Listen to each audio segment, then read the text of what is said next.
साथ आइए करते हैं शुरुआत। दिल्ली में संसद भवन के पास सीजेपी के प्रदर्शन को लेकर भारी बवाल देखने को मिल रहा है। पुलिस ने प्रदर्शनकारियों को संसद भवन के पास से हटा दिया है। अब प्रदर्शनकारी यूथ कांग्रेस दफ्तर के पास जमा हो रहे हैं। ये बड़ी खबर इस वक्त मिल रही है। संसद तक उन्होंने पहुंचने की कोशिश की, लेकिन पहले संसद के सारे गेट बंद किए गए, बैरिकेडिंग वहां पर की गई। पुलिस ने सुनिश्चित किया एक एक प्रदर्शनकारी को यहां से खदेड़ दिया जाए। आंसू गैस के गोले दागे गए, लाठियां भांजी गई। तस्वीरें आपके टेलीविजन स्क्रीन पर उस वक्त की जब तादाद में अलग अलग जगहों से, ऐसा नहीं था कि एक साथ एक ही डायरेक्शन से लोग पहुंच रहे थे।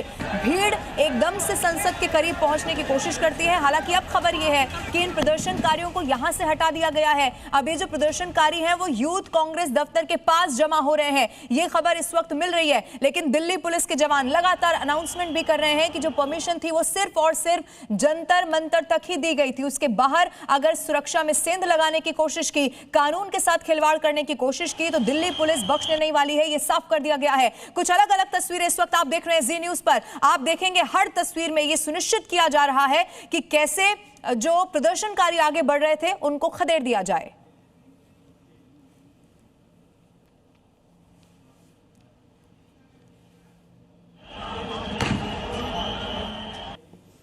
तो कुछ तस्वीरें आपके टेलीविजन स्क्रीन पर ये उस वक्त की हैं जब आंसू गैस के गोले दागे गए, हथगोले छोड़े गए। कुछ पुलिसकर्मियों के भी जख्मी होने की इसमें खबर सामने आई, लेकिन चूंकि प्रदर्शनकारी पीछे हटने को तैयार नहीं थे, वो ना बैरिकेड को कुछ समझ रहे थे और ना ही पुलिस के अनाउंसमेंट को, इसीलिए इस तरह पुलिस को तितर बितर भीड़ को करना पड़ा है। आइए सीधा रुख करते हैं। अनुराग मिश्रा और नीरज पांडे इस वक्त हमारे साथ लाइव मौजूद है।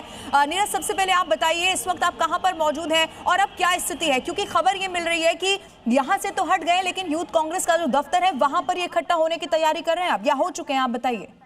लवीना, मैं इस समय विजय चौक में हूं और विजय चौक से पूरा इंडिया गेट और कर्तव्य भवन रोड जो है वो पूरा दिखाई पड़ता है। आपको मैं बता दूं कि थोड़ी देर पहले यानी करीब 40 मिनट पहले तक यहाँ बहुत बड़ी संख्या में प्रदर्शनकारियों की भीड़ थी, लेकिन पुलिस ने फिर उनको तितर बितर करना शुरू किया। रेल भवन गोल चक्कर से उनको आगे बढ़ाना शुरू किया।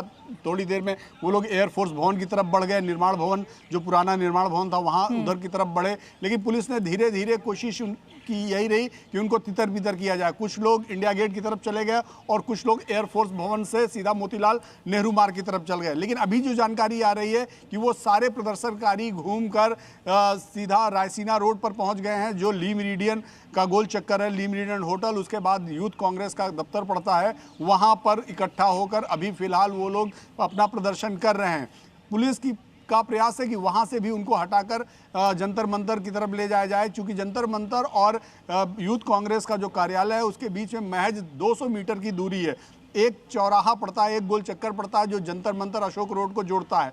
तो उस चौराहे से थोड़ा सा ये आगे है। पुलिस का प्रयास है कि धीरे धीरे इनको पीछे ले जाकर फिर से वापस जंतर मंतर पर ले जाया जाए। लेकिन इसमें कोई शक नहीं है कि आज जिस तरह से प्रदर्शनकारी पहले जंतर मंतर पर इकट्ठा हुए और जंतर मंतर पर इकट्ठा होकर पुलिस के रोक के बावजूद वो पार्लियामेंट की तरफ बढ़ने का उन्होंने प्रयास किया और धीरे धीरे पुलिस के बैरिकेड को तोड़ते हुए, पुलिस को धक्का देते हुए प्रदर्शनकारी रेल भवन तक पहुंच गए। रेल भवन गोल चक्कर में करीब करीब उस समय 2 से 4,000 5,000 जो प्रदर्शनकारियों की अच्छी खासी भीड़ हो गई थी। बाद में पुलिस को लगा कि ये कहीं ना कहीं सिक्योरिटी के साथ खिलवाड़ हो सकता है, क्योंकि सीधे सामने पार्लियामेंट था। तो ऐसे में पुलिस ने बाद में बसें इकट्ठा की, पुलिस इकट्ठा की और उनको हटाया। ये तो समझा दिया गया है नीरज की जहां पर परमिशन नहीं है, अगर पुलिस अनाउंसमेंट कर रही है, बीएनएस की धारा 163 है, तो कहीं पर भी उनको जाने तो नहीं दिया जाएगा जंतर मंतर के अलावा।